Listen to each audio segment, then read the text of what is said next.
Hello and welcome to another edition of Inside Cottonwood. I'm Ron Corbin, Cottonwood City Manager. Thank you for joining us. Today we're going to talk about pool safety and our community, but I want to introduce our guests. We have with us Fire Marshal Rick Contreras. Welcome. Welcome. Thank you for having me again. My pleasure. Yeah, this is now your second time. Last month. You're the guest that I've had the most, so you're leading the charge so far, so thank you for joining us. And then we have Al Ponce, our Ordinance Enforcement Officer. Yes. This is your first visit with me. That's right. Well, thank you for coming. Al, let's first get to know you a little before getting the topic. So how long have you been with the city? I will be here 28 years on Halloween of 2019. So I've had basically 3 separate jobs. With the city. With the city. Yes. So how long have you been in code enforcement, ordinance enforcement? Well, it was given to me to work on in 2010, but now we're concentrating on it a lot more in the last year and a half, since January of 2018. So you've been in this field for 8 or 9 years and really been hitting it hard for the last couple. Yes. Well, very good. So you must enjoy working with the city. Yes. It's a great place. So you've been through a few city managers then? Yeah, a few city managers, and my umbrella more or less has been the police department. Been through a few city police chiefs as well. Police chiefs as well. Well, good. We're glad to be here. And Rick, we went over this last time, I'm sure, but you've been with the city for a little while also? Yeah, over 20 years now, and really blessed and fortunate to have the job I have. I've had several jobs throughout the city since I was first hired, and my job as fire marshal, I get to work with a lot of different departments and a lot of agencies outside the city. Yeah. So it's great, and Al and I work together on a lot of things ourselves. So. It's good. There's a great staff to work with. Very nice. Well, the city's fortunate to have long tenured employees of this caliber. So thank you for joining me today. Thank you. You're welcome. So we wanted to talk about pool safety, and I just want to go in why we picked this topic. I mean, it's obvious it's summertime and the pools are full and kids are having a good time, but we can't forget about safety. So I had a community member come up to me about a month ago and ask me to do this piece. And it was because she was in an emergency room when a victim was brought in, a young child who had drowned in a neighborhood pool. And so it kind of hit home to her. And while we've been blessed and fortunate in this community, it never hurts to send out reminders and talk about keeping our children safe and alive through this. I personally it's probably been about 5 years ago, maybe a little longer now, a friend of mine lost a child in a pool, and it was gated and someone left the gate open, and they were in there with a pet. The kid and the pet, the dog, a big dog, got in there and probably knocked her in the water, and before they discovered it, it was just too late. So you do everything you think is right. You have your gates, you have your locks, but you always got to keep an eye out on our kids around pools. So, Al, tell us what the rules are a little bit. What's our ordinance on pool safety? What are the requirements? Okay, first of all, we have to define what kind of pools are we talking about, because there's different kinds. There's the ones that everybody knows, with the nice decking and everything that are in backyards, and people have those in their part of their home. So like the in-ground pools the in-ground that are pools, built with houses and homes. Okay. And actually that's kind of a minority in the area for various reasons. Some areas have more of them, but overall it's not that common in the city.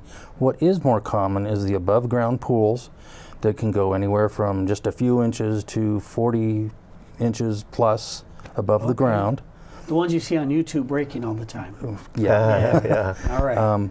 What we have there is problems as far as people placing them in the wrong part of the yard, because our ordinance discusses where you can put those portable pools or temporary pools, and basically that's in the backyard. They're not allowed in the front yard. Okay. Also, there's height requirements and there's gate requirements, and we'll get into that a little bit. So even on an above ground pool that you buy from Walmart or a pool place, if it's 18 inches or above, it needs gating and fencing around it. And really it's about protecting the kids, but so even a temporary or above ground pool, if it's deeper than 18 inches of water, it needs to be enclosed in some type of fencing. Correct. And that fencing can be 5 to 6 feet high, and it has to have self-closing gates. Okay. So where, if a homeowner wanted to, or a renter wanted to put one of these pools in, where would they go to learn about the the rules on these pools? The best place to go would be to the Community Development Office in Cottonwood at 111 North Main Street, and talk to the people that work there. They can give them this little flyer So here. we have a flyer. We have a Okay. flyer, and we're getting those out to the community. We have these in just about all of the city offices this summer. Okay. So if anybody wants to go to a city office, they can get a copy of it. Okay. At the Public Safety Building, the library, City Hall, all of them. And Rick, you're leading the charge over, or helping over there with the fire department. You guys are doing some educating in the community also. What are you guys doing? Absolutely. So we've been canvassing the neighborhoods, dropping off these kind of flyers, also going to all the pool supply places in town, anywhere they're going to sell chemicals or pool supplies. And we have an ordinance little flyer that we attach. And I know Al's been part of that too. We've been teaming up with these guys as well. And it's just some good safety tips and locations of pool and everything that Al was talking about. Public education is huge. I was on maybe the call you were talking about a long time ago with a little girl drowned in town, and I've seen plane crashes and people burn in fires, but that is by far the worst call that I've had to experience. The drowning of a child. Yes. And some of the fencing and the gates, you want to make sure you have self-latching gates and like you said, the gates, the fence of the height requirement. But we're getting out and we're teaching the public and clubhouses and those kind of things how they could be even a little more safety. We don't want to leave kids' toys laying around in the pool.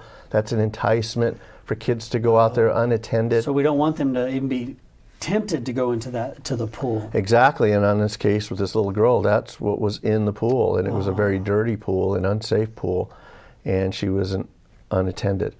So last week we did our vacation fire school that we do every year, and we had a great success. The kids learned CPR and a lot of safety stuff, and one of them was pool safety. Very nice. Instructional pool safety. So they learned how to swim a little bit or tread water kind of thing? And how to save and assist. Oh. And they had also learned CPR earlier in that day, so it's very proactive. So how important is learning CPR? It's huge. You don't want to have a child or anybody that can't swim alone or not a very good swimmer, but somebody on site should know CPR. The Cottonwood Fire Department and all the local fire agencies are more than willing to teach that class. We teach a lot of CPR and continuous chest compression, CCC, and it's very important. It could save a life. The results are tremendous when somebody knows CPR. The sooner you start CPR, the higher the chances of survival of someone who's in cardiac arrest? Absolutely, because our response time, depending on where you're at in the pool, could be 2 to 3 minutes, could be 5 minutes if you're at the end of town. Wow, and very good. I believe that recently one of the kids that took that class was down in the valley in the Phoenix area and saved somebody that had some kind of issue in a pool or a hot tub. I'm not really 100% sure when that. But they had taken the CPR class up here in yeah. Cottonwood, and then were able to save a life down there or Yes, make a difference. Yes. Wow. I know there's been 2 that have gone through the vacation fire school. One had saved a little brother, another one saved a sibling. One was a pool, the other one was choking on a dime. So not pool related, but still. But they still learned those skills at the vacation abdominal program. thrust. Yeah, absolutely. Wow. It's pretty amazing what the kids can learn. And those were kids. Kids. Those were kids. 8 to 12-year-old kids. Making a difference, saving lives. Making a difference, absolutely. Wow, very good. So Al, but before we go on break here, or maybe you give us a little heads up, do you have any other pool tips that you might want to share with our audience? Sure. One of the big important things is, it doesn't matter how deep your pool is, keep the water clean. Keep the water clean. Keep the water clean, because not only do we have swimming issues and we have health issues involved with that. I've had to go to places where the pools were green or just not the right color, and we've had to call the health department for assistance to get the right chemicals, and mosquitoes can breed in these things.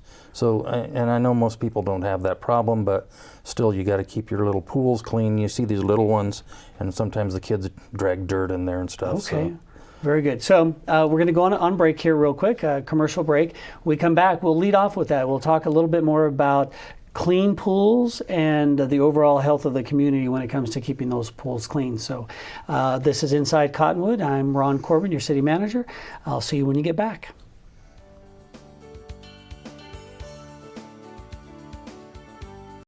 There are people who struggle with addiction and homelessness. Sometimes it may feel like there is nothing we can do to help.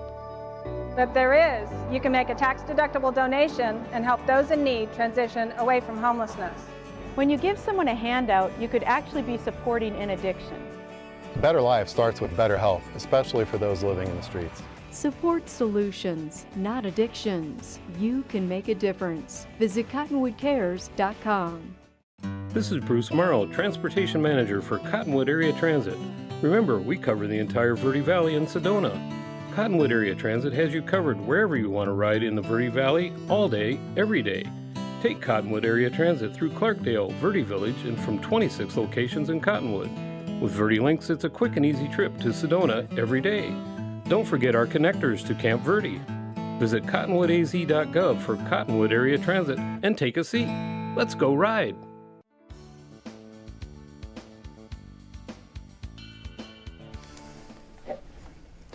Welcome back. This is Inside Cottonwood with Ron Corbin, your city manager, and we have two guests here to talk about Pool Safety Day. We have Rick Contreras, our fire marshal. Thank you again. Thank you. And we have Al Ponce, our one of our ordinance enforcement officers.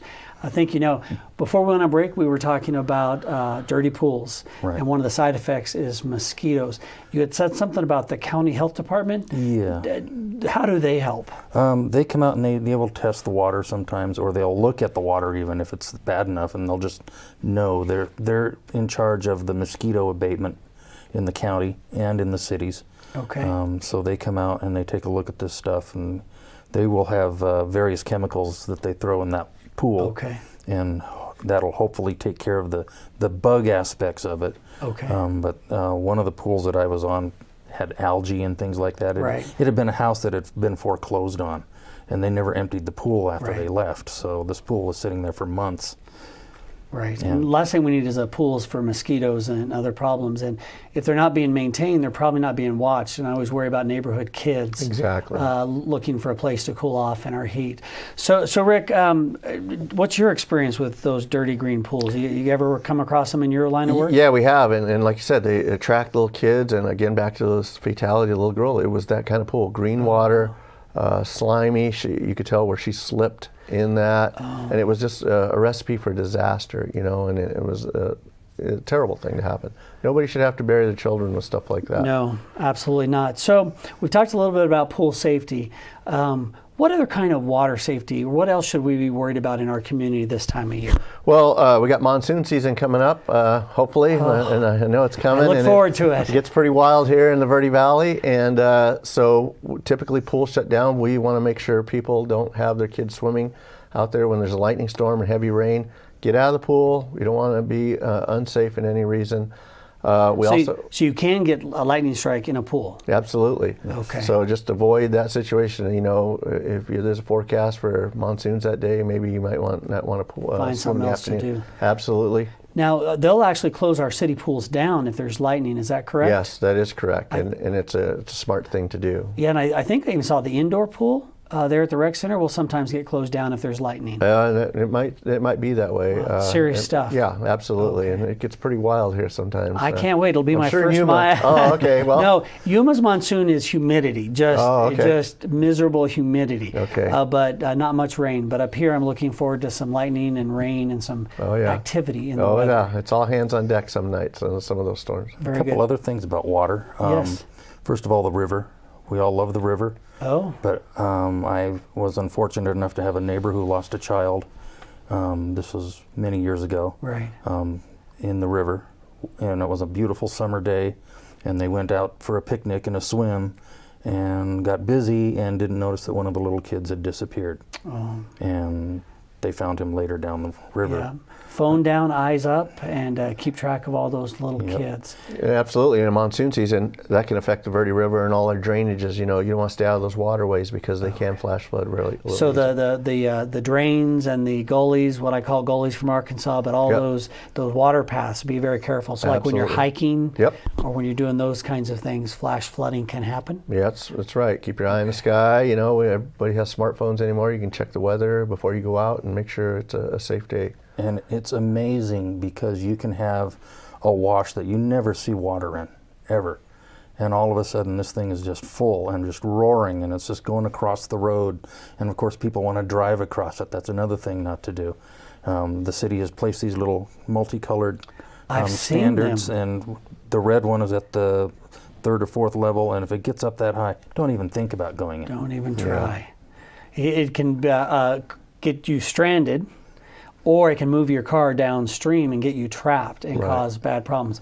Do not make YouTube videos, folks. We don't want anybody playing in those waters. It's very, very dangerous. Absolutely. And while we have some great firemen who'll come out and try to rescue you, you don't want to be in that situation. Right, because we're going to mobilize, but we're also going to get a swift water team out there, and so now you're putting our lives at risk and police officers' life at risk, and generally citizens that want to help. They're trying to respond and help out. You hear those stories periodically where the person is saved, but at the loss of someone else's life. So. Yes, and it's very just be smart. Be practical, and don't be impatient.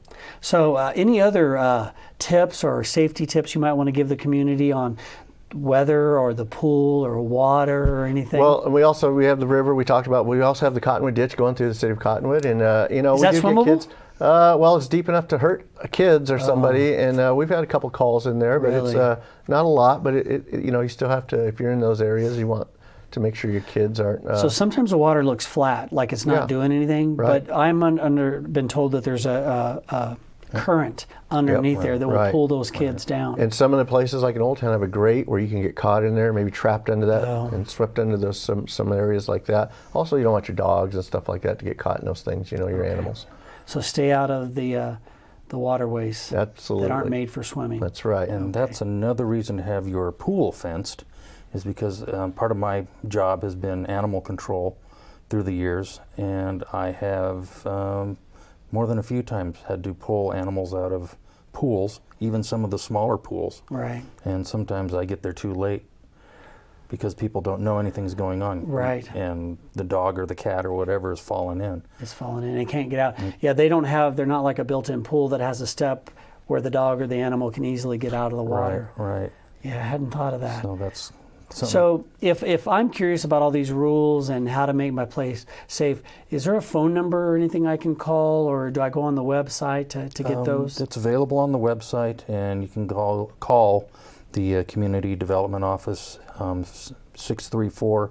634-5505. 5505. Or you can come by the office, which is at 111 North Main Street, and talk to us about pools. Okay. So any words of wisdom to kids? Because it's real tempting out there to jump in pools and play in the river and play in those gullies and stuff. Anything if you could tell kids, what would you tell them? I would say never swim alone. Make sure you can swim. Take swimming lessons. It's just a good thing, even if you know how to kind of swim pretty good, maybe some enhancement. I love to snow ski, but once in a while I take a little lesson, right? Get a little better. So nothing wrong with public safety, especially parents. Encourage your kids to do, keep your kids busy. Structured environments like that's always good. If there's anybody needs to reach out, they can contact their local fire agency. We'd be glad to send them in the right direction. Okay. Our fire inspector, John Westbrock, is a swim coach. Oh, he is, isn't he? We've had That's former lifeguards that are at the fire department. So, yeah, we work in conjunction with the Parks and Recreation as well, and they do a great job. So don't swim alone. Yep. Always have someone else with you. Take lessons. And by chance, the city offers swim lessons for kids of all ages, so sign up. Structured activities. We have our day camps going on. We have I think we have a volleyball or basketball camp coming up here shortly. And then we have open swim for kids. And so they can get on our webpage and find out what hours are available so that there are things in our community for our kids to do. So thank you. So when we get back, we'll go on break. But when we come back, I want to talk about, I hate to do it, but we need to talk about fines. Because I'm assuming that we work with people, but eventually there is some teeth behind some of our ordinances if you're found to be non-compliant, just so people are aware that we do take this seriously and that we do want them to comply. But we'll talk about that when we get back. So we'll be back in just a minute to talk to our guests about what the rules say about the penalties if you don't fence your pools.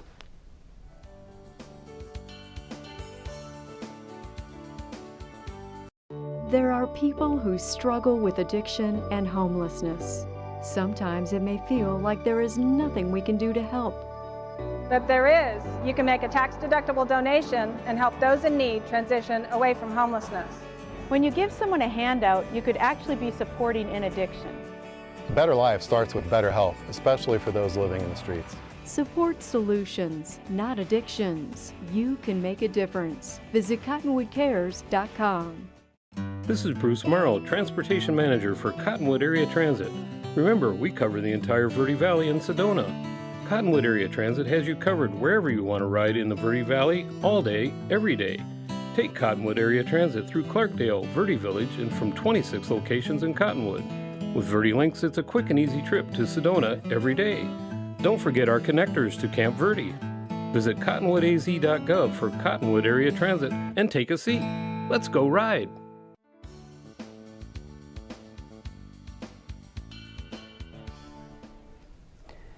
Welcome back to this edition of Inside Cottonwood. I'm Ron Corbin, your city manager, and I have with us Rick Contreras, our fire marshal. Thank you again for being with us today. Thank you. And Al Ponce, our ordinance enforcement officer, so thank you. Thank you. So before we left, we were talking about some safety tips, what to do and not. So we're going to get back to a few more of those, but before we do, we got to talk about the rules and we got to talk about costs because as an inspector, Al, you do go around checking to make sure that our citizenry is doing what they need to do to keep our children safe.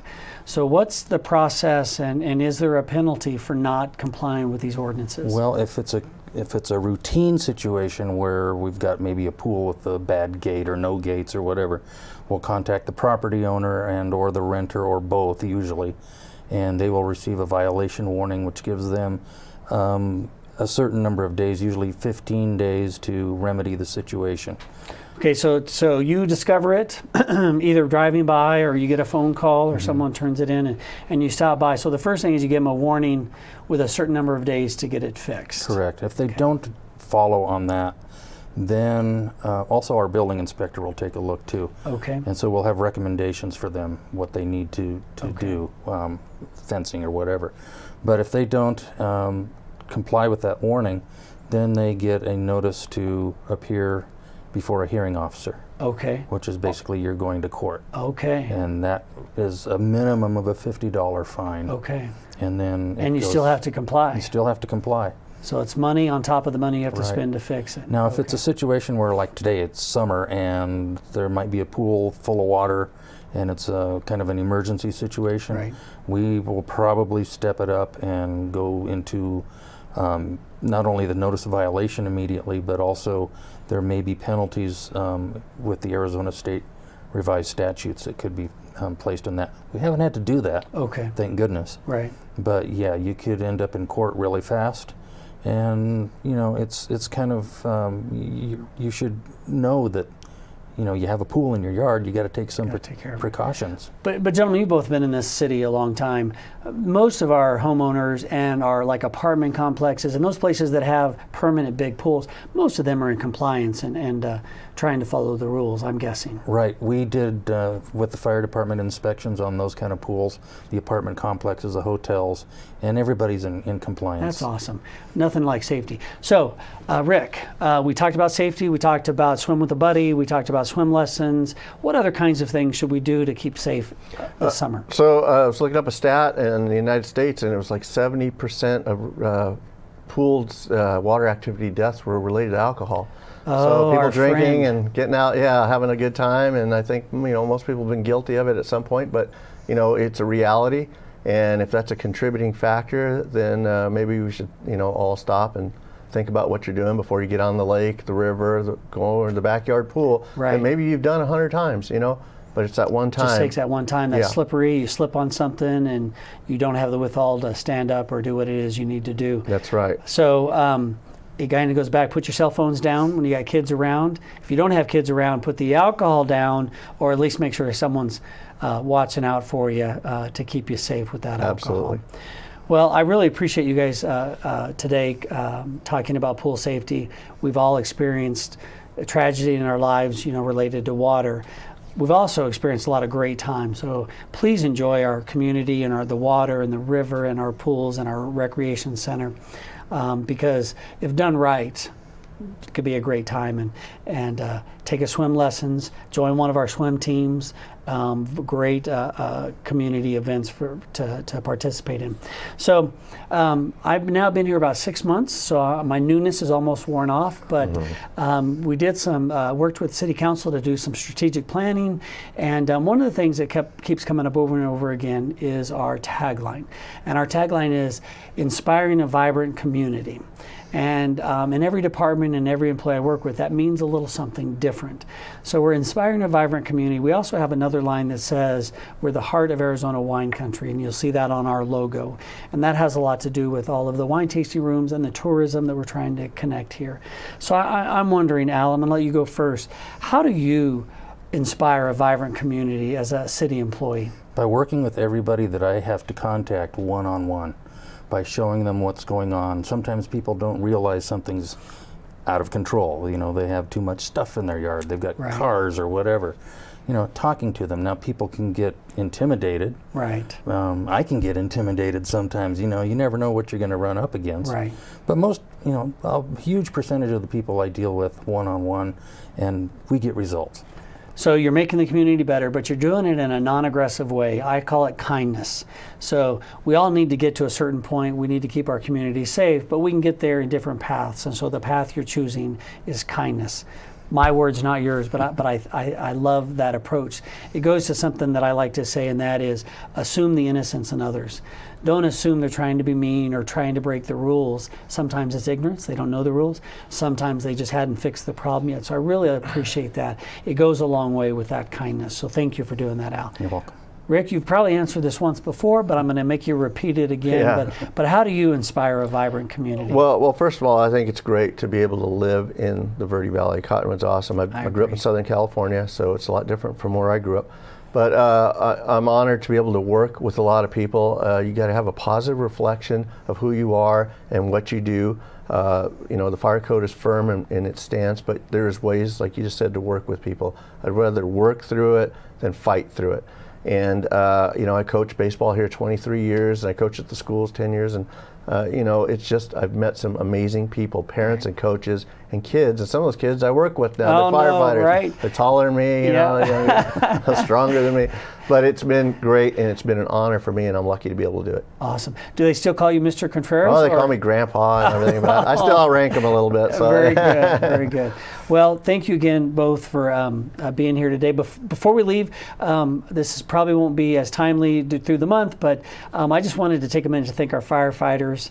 I actually got to be on scene for 2 fires yesterday in our Old Town region, and the professionalism of that team and the work that they do, putting on those uniforms in the hot heat, putting out fires, running hose, doing what they do, keeping our community safe. I can't say thank you enough to them. So when you see your team down there, tell them I appreciate it.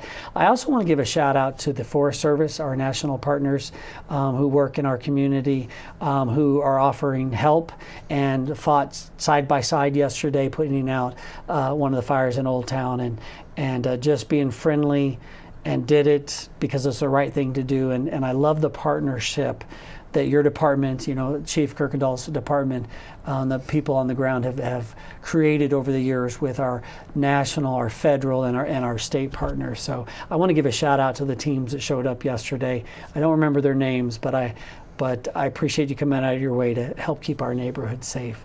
So any last words before we leave? I echo that. We can never do it alone. Forest Service, Verde Valley Ambulance, Cottonwood Police, Cottonwood Water, on and on and on. Forgive me for forget anybody, but it's just so many hands on. It's crazy busy, and those fires back to back, you know. They were. And, you know, we apologize to people in Old Town. It might not have a little water for a little while, but, you know. We're working on that. Yeah, we get some redundancy down there. It'd be great. Absolutely.